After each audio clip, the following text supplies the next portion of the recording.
Hey, today we're wrapping up our series that we've been calling Out of the Gray. We've been talking about how to take our love lives out of the gray and into full color. And today we're going to look at it from a little bit of a different perspective. Today we're going to see what the Bible has to say about singleness. And I want to talk to you about how to make the most of your singleness. Now, here's the thing. Some of you here are married, and your instinct is to say, well, I'm not single, and so I can totally just mentally check out, surf the web on my phone, and this isn't for me. But here's the thing.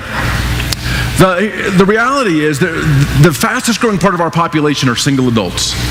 There are over 100 million adults in America who are single, whether that's they've never been married or they're divorced or they're widowed. 43% of adults 18 and over are single. And the reality is, even those of us who are married, the statistics are very high that one day we'll find ourselves single. Whether that's from the pain of divorce, or there's a 50% chance that your spouse will precede you in death. Now that's kind of a downer to start the message, isn't it? You are going to be alone. And so, but the reality is, whether you're married or whether you're single, all of us have single friends and single family members, and the way in which we look at singleness not only affects ourselves, but it also affects the relationships that we have. So if you have your Bibles, open up to 1 Corinthians chapter 7. Big cheer. Look here, 1 Corinthians 7, verse 7. I want to talk to you today about how to make the most of your singleness.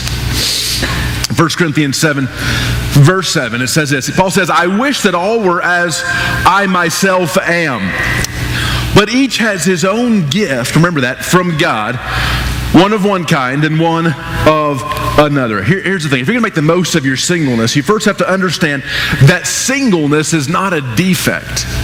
Rather, it can be a gift. And I would go as far as to say that your season of singleness, whether it's a short season or a long season, that your season of singleness is a gift. And so what Paul says is, he says, hey, listen, I would just as soon that all of you be as I am. Paul was single. Now, people aren't sure if some people believe that Paul never married.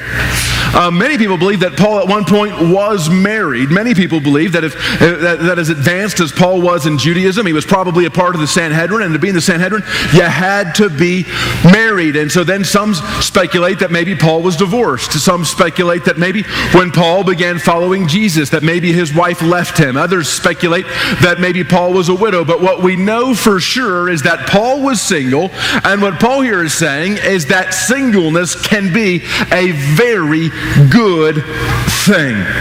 For a very long time, the Protestant church has not done a very good job in honoring singleness. And even as I was preparing this message, my own heart was convicted that I don't know that I've done a very good job in honoring singleness. But this passage of Scripture does that very clearly, very plainly.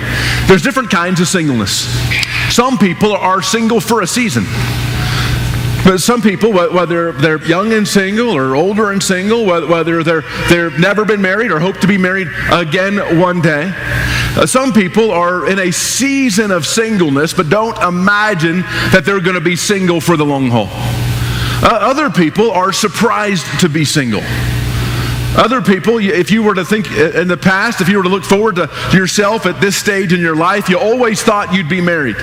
And maybe you never have been married, even though you always thought you would be. Or maybe you were married and that marriage ended for one reason or another, but you never thought you'd be in this season right now single. You're surprised to be single. Other people that at this point, the best they can tell, without knowing everything God has in store for the future, but at this point in their life, they have a feeling or a drawing towards long-term singleness. But whatever the reason you're single, whether it's for a season or surprised to be single or long-term, it's not a defect. Rather, it can be. And in fact, your season of singleness is a gift. Here's the thing. Look at verse 28. 1 Corinthians 7, verse 28. Here's what it says. It says, but if you do marry, you have not sinned. Paul says, hey, it's great to marry. Most of you will marry. And if a betrothed woman marries, she has not sinned. Look here at this next verse. Yet those who marry will have worldly troubles. You can write that on your refrigerator. Some of you say, man, it's hard being married. Yeah, the Bible said it would be hard to be married. It said you will have some worldly troubles. And I would spare you that. See, the thing is, singleness avoids some of the troubles that married people endure. Someone said that here's what they define marriage this way. Marriage is when you agree to spend the rest of your life sleeping in a room that's too warm beside someone who's sleeping in a room that's too cold. It's those worldly troubles. Someone said there's two kinds of people at parties. Those who want to go home early and those who want to be the last one to leave the place. The trouble is they're usually married to each other. There are some upsides to singleness. Single people enjoy greater freedom. Single people enjoy greater spontaneity. There are some great upsides to singleness. When you're single, you don't have to share a remote control. The thing is, women want to know what's on TV. Men want to know what else is on TV. When you're single, you can leave the toilet seat wherever you want to. When you're single, you don't have to worry about your spouse taking the last cookie from the cookie jar. There are some upsides to singleness. There is some freedom that comes. Yet many people do not see their season of singleness, whether it's a short one or a long one, as a gift from God. And unfortunately, many married people make it hard for them to see it that way. With insensitive questions and comments as to when they're going to meet someone. Questions, this is kind of the extreme version of this insensitivity, but questions like, well, you seem nice enough and pretty enough. Why haven't you found somebody yet?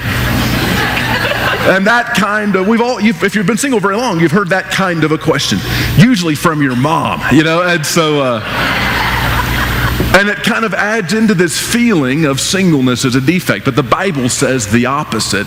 It says that a season of singleness can be a gift. Let me talk to you more about how to make the most of your singleness. Here's the next thing. Look at verse 29. It says, this is what I mean, brothers. The appointed time has grown very short. From now on, let those who... Now, here's the thing. You don't want to take a verse of the Bible out of context. Let me show this to you. From now on, let those who have wives live as though they had none. Now, some men here just felt a real release. Well, the Bible says that those who have wives live as though they have none. I'm going to go to Bully's 5 nights this week and watch a ball game because I'm supposed to live as though I have no wife. That's not what he's saying. Most of you should ignore that verse. And so, and those who mourn as though they were not mourning, and those who rejoice as though they were not rejoicing, and those who buy as though they had no goods, and those who deal with the world as though they had no dealings with it. And then Paul tells us what he's saying here. For the present form of this world is passing away. What Paul's saying is that this life is so very short. The Bible says life is like a vapor. It's here and then it's gone. This life is very short, but eternity is forever. And it's singleness, a gift of singleness is it frees you up to place an even greater focus on eternal matters. Here's the thing. Marriage is great. Marriage is a gift from God. Marriage is a picture of the gospel, but it's not eternal. Keep a finger in 1 Corinthians 7 and go over to Matthew chapter 22. Matthew 22, verse 30. Here's what Jesus says. Some religious leaders were trying to ask Jesus some trick questions, and then here's what he says. He says, for in the resurrection they neither marry nor are given in marriage, but are like angels in heaven. Our simplest reading of that passage is that there is no marriage in heaven. So marriage is great. Marriage is super important. Marriage is a gift from God. Marriage is a picture of the gospel, but it's not everything. It's not eternal, and that it's in this life. But singleness allows this freedom to place even greater focus on eternal matters. Let's keep going. Look at verse 32. Another advantage to singleness, another way to make the most of your season of singleness is to enjoy your relationship with Jesus. Look here, verse 32. It says, I want you to be free from anxieties. So marriage will bring some troubles and it'll bring some anxieties. The unmarried man is anxious about the things of the Lord, how to please the Lord. But the married man is anxious about worldly things, how to please his wife. And his interests are divided, and the unmarried or betrothed woman is anxious about the things of the Lord, how to be holy in body and spirit. But the married woman is anxious about worldly things, how to please her husband. I say this for your own benefit, not to lay any restraint upon you, but to promote good order and to secure your undivided devotion to the Lord. So the thing is, in a season of singleness, that allows greater focus on your relationship with Jesus. That you're not having to spend a great amount of time worrying about how to nurture your relationship with your spouse, or if you have children, not having to give extra attention to taking care of your children, but you're freed up to really enjoy your relationship with Jesus at a whole other level. There's great upside there. Also, enjoy the other relationships that God has given you. There are a lot of single people at LifeChurch, more than most people realize. A lot of people come to LifeChurch and they, kind of at first glance, it can look like, oh, everyone here's married. But the reality is there's tons and tons of singles at LifeChurch. Some people that are just single for a season, other people surprised to be single, other people that feel like this is what God's called me to for the long haul. But what's really cool is to see the relationships that many of our singles enjoy with other people in the church, where that single man becomes a great uncle or a grandpa to that young kid who doesn't have any extended family nearby. And that is an advantage of singleness, is it frees you up to really enjoy the other relationships that God has given you. Another advantage to singleness is it frees you up to make a big difference, to take some risks for Jesus. Here's the thing. When you're single, God's given you an amazing opportunity to serve at a whole other level. See, the thing is, God's called all of us to serve. If we're followers of Jesus, we're called to serve. The Bible says the Son of Man did not come to be served, but to serve and to give his life away. And as followers of Jesus, that's part of what it looks like to follow Jesus, is we serve and we give our life away. But as single people, there's this benefit, this opportunity to serve at a whole other level. Some of the people that have made the greatest impact with their lives than ever were single. Obviously, Jesus was single. The Apostle Paul was single. Mother Teresa, single. Let me go keep a finger in 1 Corinthians 7 and go over to Luke chapter 2. Let me show this to you. I'll show you a great example of a woman who found herself surprised to be single, but made the most of it. Unfortunately, there are so many people who are single who waste this incredible gift, this opportunity that God's given you. Let me show this to you. So Jesus has just been born. They're taking Jesus to the temple. Look here at verse 36. And there was a prophetess, Anna, the daughter of Phanuel of the tribe of Asher. She was advanced in years, having lived with her husband 7 years from when she was a virgin. So she probably got married at 16, 17 years old. And she lived with her husband for 7 years. And then as a widow until she was 84. So somewhere around age 23, 24, her husband dies. She finds herself surprised to be single. And so then goes 60 years living single. But she doesn't waste the opportunity. She makes the most of it. Let me show this to you. It says, then as a widow until she was 84, she did not depart from the temple, worshiping and fasting and prayer night and day. She makes the most of it. She serves. And coming up at that very hour, she began to give thanks to God and to speak of him to who all were waiting for the redemption of Jerusalem. So this lady, Anna, for 60 years is single. She's a widow lady. 60 years, she's praying that the Messiah would come. And now she's in the temple, and Jesus comes in the temple, and she knows this is who I've been praying for. I'm seeing the redemption of Israel. God's done what he promised to do. And so as guys, but the thing is, you could even take a whole other level of risk in your service as a single. Go over to 1 Corinthians chapter 7 and look at verse 26. Paul says, I think that in view of the present distress, what Paul's talking about is this persecution that the early church was experiencing, that people were dying for their faith. He says, I think that in view of the present distress, it is good for a person to remain as he is. The thing is, there's this opportunity as a single. We all should be serving and we all should be taking risks for the sake of the gospel. But there is a whole other level of freedom to take risks for the gospel in a season of singleness. There's a couple of singles at LifeChurch. Really, there's a bunch, but a couple that we're going to talk to today and talk about singleness and really making the most of it. So if Maria Cross and Tim Rowan would come on down, let's give it up for these guys.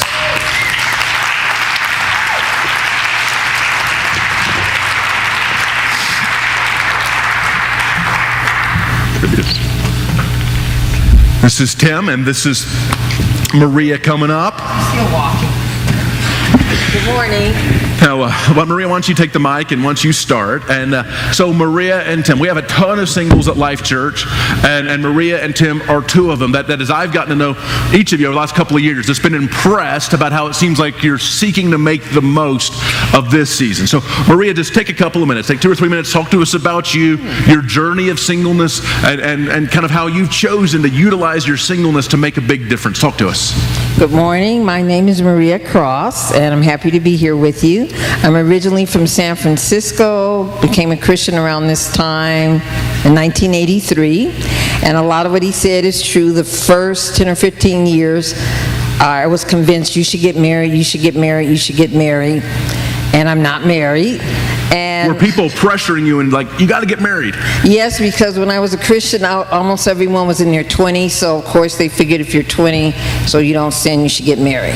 But I'm not married, and I look at it that I look at it as a matter of trusting God. God knows, even though you think and you ask Him, I should be married, God knows what's best for you. And I've come to realize and believe that He knew, no matter how much I asked, that I should be single. And it's kind of like if you're a parent, you know what's best for your children. He knows me best. He knows that I actually, even though I thought I should be married, I would be happier being a single. And as a single, I've been with YWAM. I've lived in... So you've done Youth with a Mission. So you're talking about some of the service stuff you've done. Talk to us about that. I went to Ukraine. I was with YWAM in Hawaii. I've been to the Ukraine, so I can speak some Russian. I've lived in Australia, and I came back here and settled in Reno. Since I've been here, I do ministry at Jan Evans. Tell us about what is Jan. Is that I call that's where they send the naughty children. So okay. I do ministry with teenagers, which I never thought I would do ministry with teenagers, but I do. And so it's like the juvenile detention. Okay. Yes.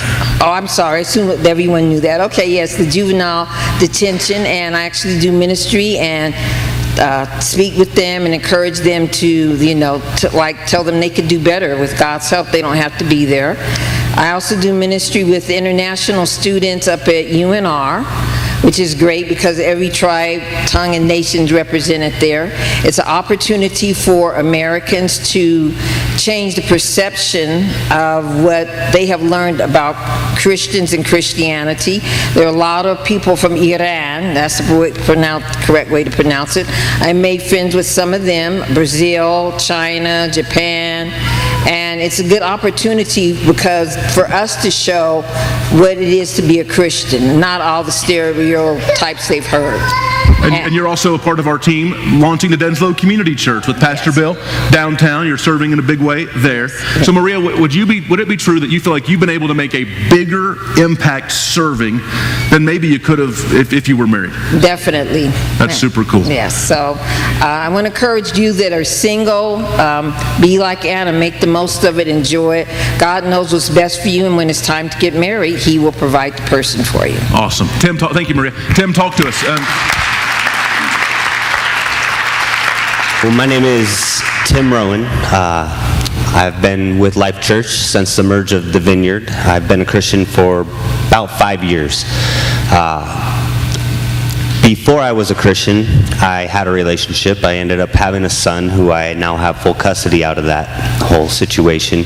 So now I get the opportunity to minister to my son. I'm also involved in helping to start Celebrate Recovery and to launch that and get that going, as well as discipleship program where we go to other countries, nations, and disciple pastors and teach them how to disciple their churches. It's awesome.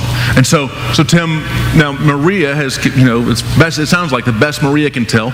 God's called her to long-term singleness. How do you kind of see what God's doing with you? Do you think you may marry one day, or? I spent a lot of years trying to go about it the wrong way, right? Chasing women and doing all that. And as I've grown with God, I've realized that there may be one person out there for me, and you have to be patient to wait on God to bring that person to you. Otherwise, you're just going to end up going down the wrong path, making the wrong decisions, time and time again. Awesome. Guys, thanks so much. Thanks for sharing with us.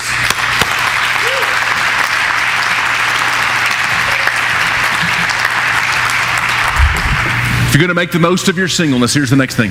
You need to be content, not desperate. Singleness can equal happiness. Look at chapter 7, verse 27.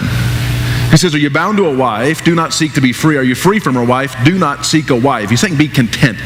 But if you do marry, you've not sinned. And if a betrothed woman marries, she's not sinned. Yet those who marry will have worldly trouble. Skip down to verse 39. A wife is bound to her husband as long as he lives. Contentment. But if her husband dies, she is free to be married to whom she wishes. Only in the Lord. Saying only marry a Christian. Yet in my judgment, look at here, verse 40. She is happier if she remains as she is. So if you find yourself single, be content, not desperate. Singleness can equal happiness.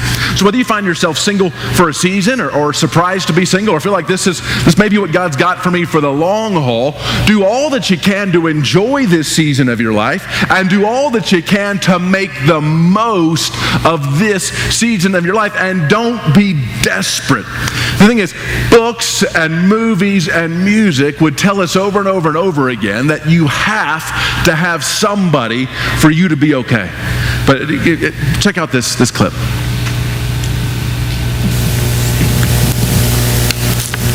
We live in a cynical world. A cynical world. And we work in a business of tough competitors.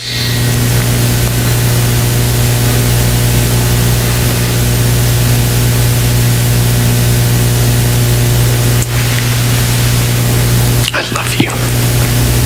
You complete me. And I'm just Shut up. Just shut up. You had me at hello. You had me at hello.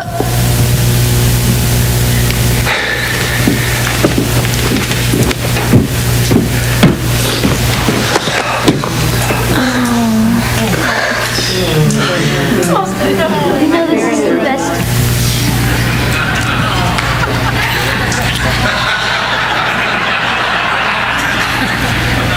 In that movie, we see two of the worst movie lines ever in one scene. You complete me. Now, first of all, that's a terrible line from a movie. And now listen, if you're a single guy, you're dating a girl that's never seen that movie, if you use that line, it might actually be meaningful in that moment.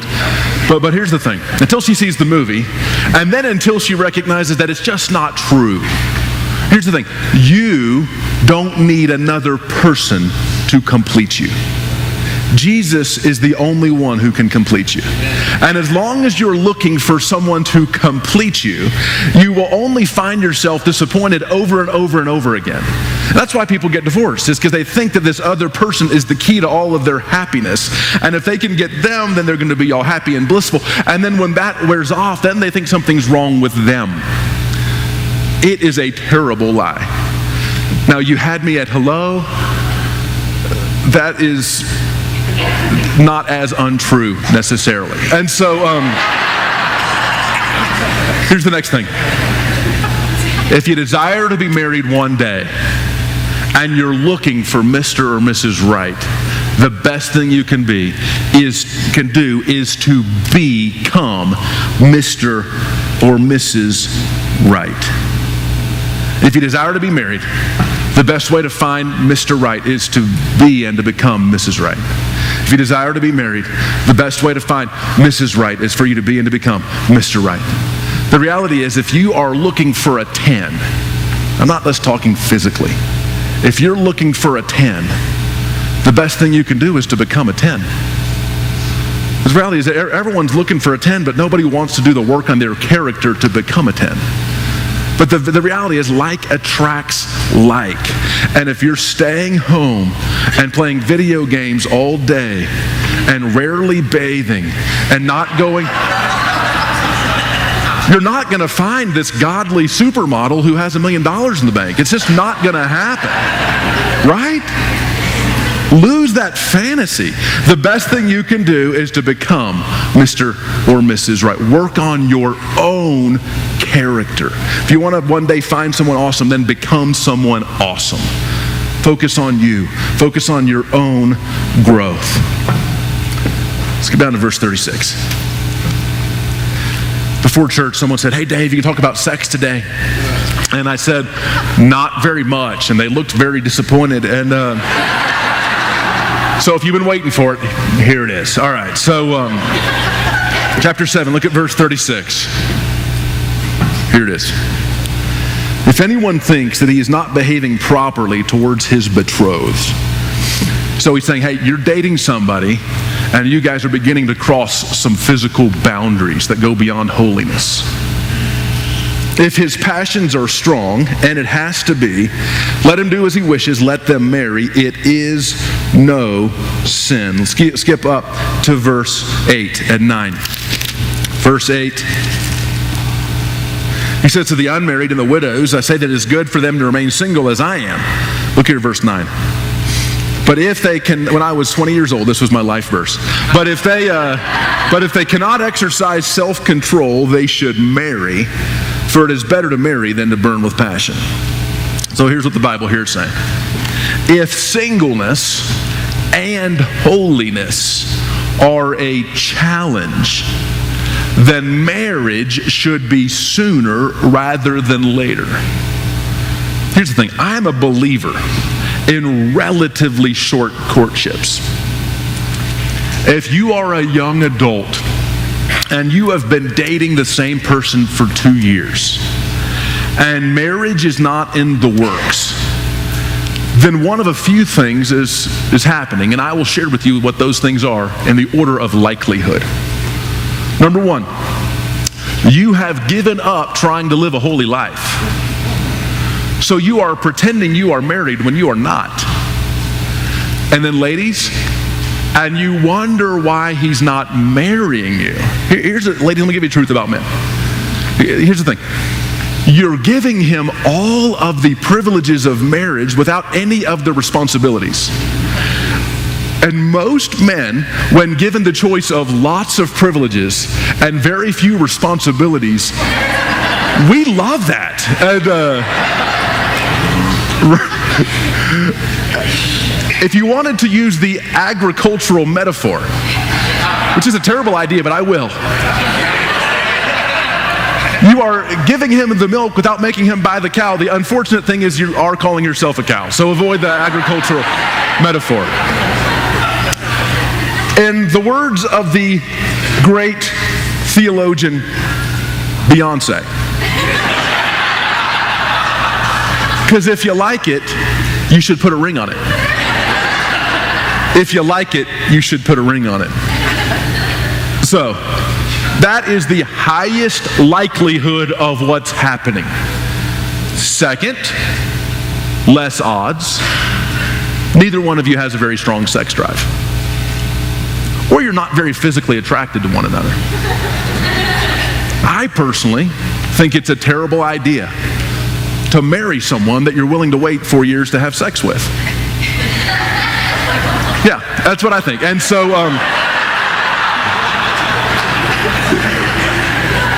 I didn't use that one first service. I wasn't sure the older crowd could handle it, and not sure how you guys did. Here's the least likely option, right? This is the least likely. And if you tell people this is true, 99% of us don't believe you. Here it is. The least likely is you just have remarkable self-control. Here's the thing. Claire and I met in August. We began dating in October. We were engaged in February. We were married in July. If I'd had it my way, we would have eloped in February. Final few thoughts and we're done. Just to kind of wrap up this whole series, this whole Out of the Gray. One thing that's amazing to me is how many single people desperately want to be married. And how many married people haven't taken care of their marriages and now desperately want to be single. And the reality is what we see in this passage and in the other passages, that much of the root issue is contentment. See, the thing of it is, if you show me a single person who is unhealthy and unhappy, and then they get married, then I will show you a married person who is now unhealthy and unhappy. If you show me a married person who is unhealthy and unhappy, and then they think if I just get rid of my spouse, that's going to make everything better, and so then they become single, I will now show you a single person who is unhealthy and unhappy. See, the thing is, whenever we're looking for another person to be the source of our happiness, whether it's because they're with us or because we've gotten rid of them, we've totally missed the boat. Those things follow us because they're not external, they're internal. And the only person who can bring that lasting meaning, that lasting peace, that lasting happiness, that can fill the hole inside of you is not someone you're going to meet on a dating website or at a bar or at a church singles group. The only person that's going to do it is Jesus. And so at the end of the day, these issues of contentment all come down to recognizing that it's less the other people in my life and more to do with me, what's going on inside of me, with my relationship with Jesus. And so at the end of the day, that's why so many relationships fail. Because people put huge pressure saying, you complete me. That was my Bill Clinton, Jerry Maguire. And totally jacked by impersonation. Gosh, I wish I could recreate that. That was awesome. And the reality is, that just puts expectations that no one can live under. And that there's one person who can complete you, and his name is Jesus. Amen. Let's pray together.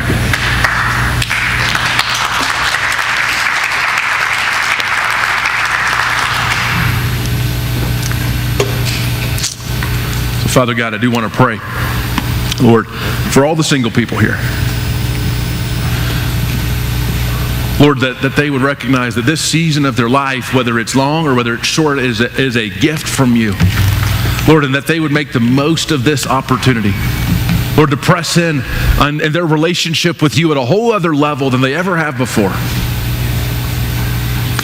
And God, that they would enjoy the other relationships that you've given them. And God, that they would see this as an opportunity to make a massive difference in their life, with their life. That they would recognize that you've given them time not to waste or not to spend longing that life was different, but rather to serve and to make a difference, to point people towards you.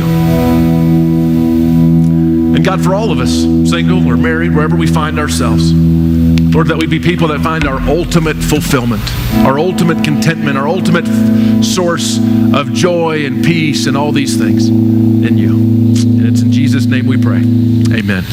Let's stand up and we'll sing a final song.